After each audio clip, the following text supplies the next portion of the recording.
So over the past few weeks, I've been watching the internet going crazy over the Nikon ZR, and I'm a Nikon Z6iii shooter, arguably the same camera as the ZR, except for 32-bit float and red RAW, and for having a viewfinder and full-size HDMI. But basically, let's say it's the same sensor and same processor and same image quality, same.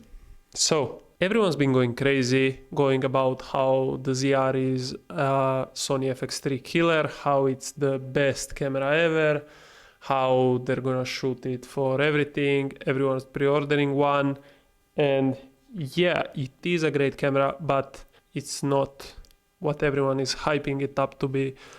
And yeah, we saw people saying how they're switching to it to shoot RAW, then people realizing RAW is actually a really heavy file format on your storage, which, wow, great discovery. How much bigger is a RAW photo than a JPEG? It's the same for video. H.265 is your JPEG, RAW is your RAW. It's gonna be huge. I don't think red RAW is such a big thing. It's a great thing to have if you already have a red camera, and if you're using the Nikon ZR as your second camera, as your camera to rig in weird places where you need something smaller, something with autofocus, basically a beacon to your Komodo or whatever your RAW camera is. But if you're not shooting on red RAW doesn't really mean that much, because NRAW is basically the same thing. It's still RAW, it's just a bit different when it comes to colors, but seems to be basically the same thing. It's still 12-bit, it has more or less the same dynamic range, same image quality. I don't see a huge difference if you're not matching your footage to a red camera that you already have. So yeah, I don't get the hype. Also, we need to talk about N-Log, because N-Log is definitely not the best.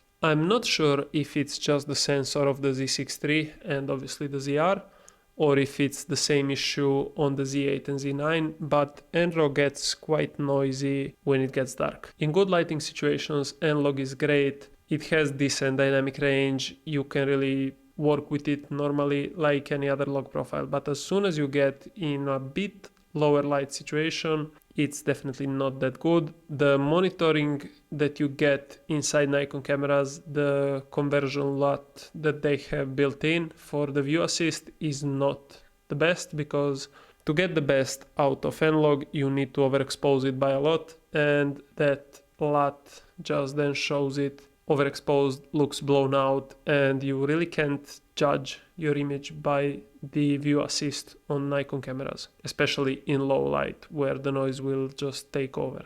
So yeah, we need Nikon to make N-Log 2 or something like that also give us the possibility to load our own LUTs for monitoring, and that would probably fix 90% of the issues with H.265 with the Nikon files. But still, I wouldn't say the ZR is an FX3 killer if you're shooting H.265. If you're shooting RAW, definitely blows it out of the water, but again, you're gonna have huge file sizes. I'm currently editing a wedding shot completely with the FX3, and yeah, if you're underexposed a little bit on the FX3, or if you don't expose it perfectly, it still has a lot less noise than regularly exposed in the Nikon Z6iii. So I would say the FX3 is still better if you're not planning to shoot RAW. I don't want it to sound like I'm shitting on the ZR, because it is a great camera, it is really interesting, and I really like what Nikon is doing. I just wanted to say that H.265 in it is not the best. It's not great either. It's okay, depending on the situation.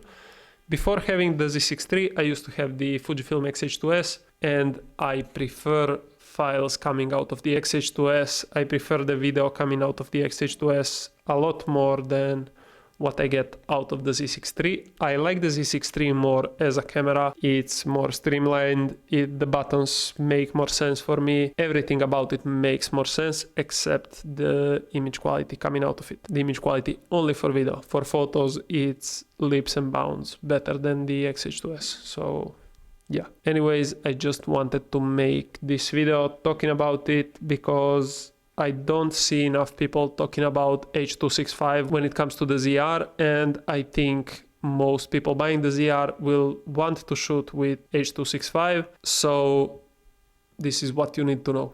And maybe the fact is that the Nikon cameras shoot H.265 at 10-bit 420 instead of 422, but still the footage out of my X-T3 grades better in low light than the footage out of my ZR, so out of my Z6iii. So yeah, definitely we need maybe N-Log 2 or something to improve the log in these cameras, or a firmware update that gives us 422, which might solve the issue. I don't know.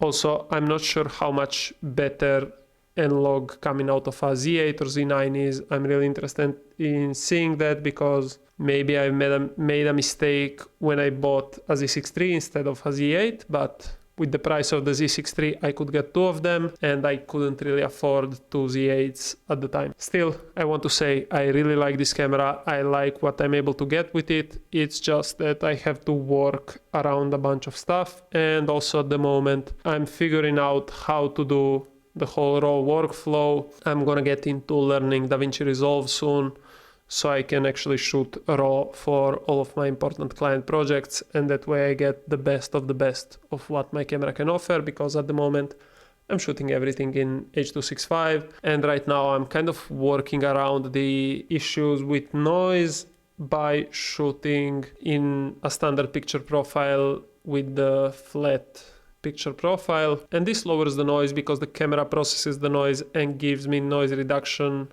built in, which makes the image a bit softer, but at least I don't have to work with denoising the footage in post. And also at the moment, like 80% of my client work lives on social media, so it's not the biggest deal if it's a bit noisy, but still I am doing some bigger projects, also some weddings, where the footage will be watched and rewatched for a long time and on bigger screens than just a phone, so I want to give my clients better quality.